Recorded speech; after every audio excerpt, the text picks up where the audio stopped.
Au rayon culture, il y a des festivals qui durent aujourd'hui. On vous fait un lot, 3 festivals qui sont sur scène en ce moment et qui reviennent tous les ans depuis maintenant plusieurs décennies. On commence par le Blues Blast Festival. T'as de beaux yeux, tu sais. Embrassez-moi. Ce festival Blues Blast, il a été créé par l'association Jago Blues, Dia pour jazz, Go pour gospel. Blues, on a compris. Gérard Douady, vous êtes le président de cette association. Bonjour. Oui. Vous nous racontez comment ça a commencé, cette histoire? Quelques amis qui se rencontrent, qui parlent de musique, et on s'aperçoit qu'on a 3 points communs, le jazz, le gospel, le blues.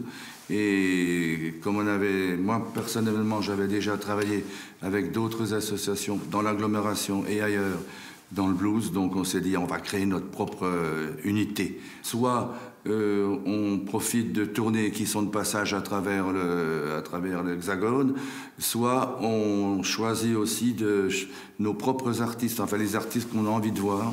Les bluesmen, dans le temps, c'était alcool, drogue et compagnie, mais maintenant c'est terminé, ça c'est fini, l'image est complètement changée.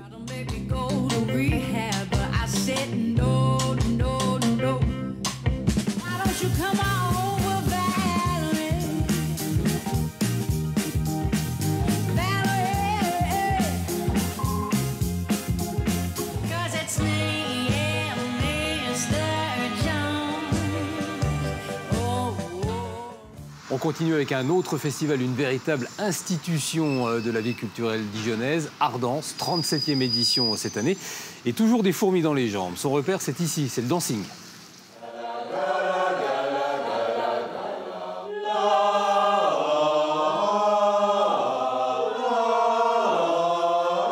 Alors le dancing, il a un directeur. Ce directeur, c'est vous, Frédéric Seguette. Bonjour. Bonjour. Est-ce qu'on peut dire que le dancing, c'est à la danse ce que le TDB est au théâtre, par exemple? On peut dire ça, parce qu'en fait, on est un label aussi, un centre de développement chorégraphique national. On soutient la création, la diffusion, dans le cadre des événements comme Ardence.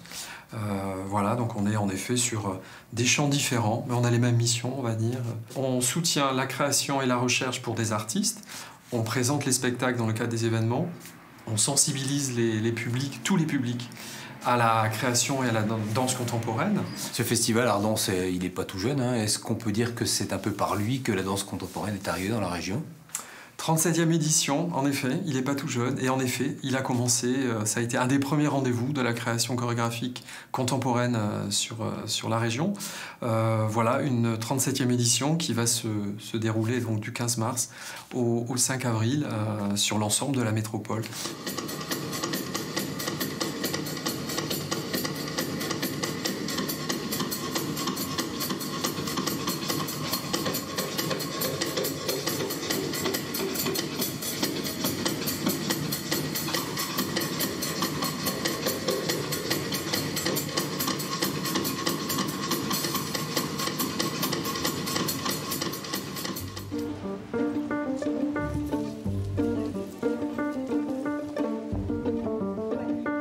Et on termine avec un festival le plus récent, lui, un festival qui a l'accent qui chante, comme celui de Vincenzo Cirillo.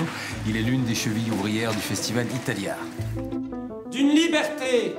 Vive la liberté! Les peuples et les nations que vous défendez.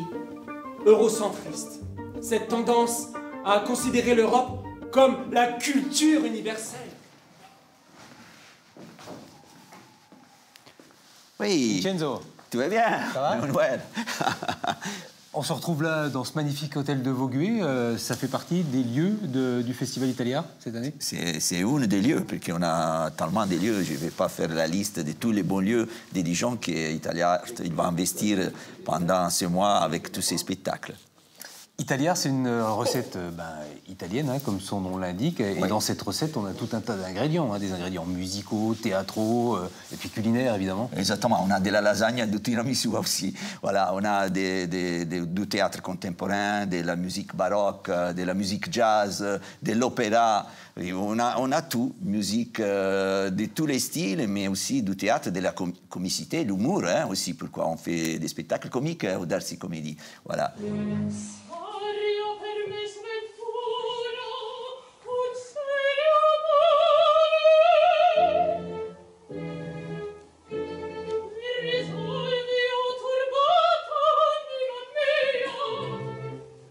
C'est quoi le secret d'un festival qui dure comme ça, dans le temps? L'amour, la passion et le travail. C'est ça. Vraiment, il faut tous ces éléments-là ensemble. Vincenzo, merci. Toujours un plaisir de voyager avec vous. Et puis on se retrouve l'année prochaine pour les 20 ans d'Italia. Yeah! En attendant, on continuera d'aller fouiner là où la culture va se nicher avec l'envie toujours de vous en faire profiter.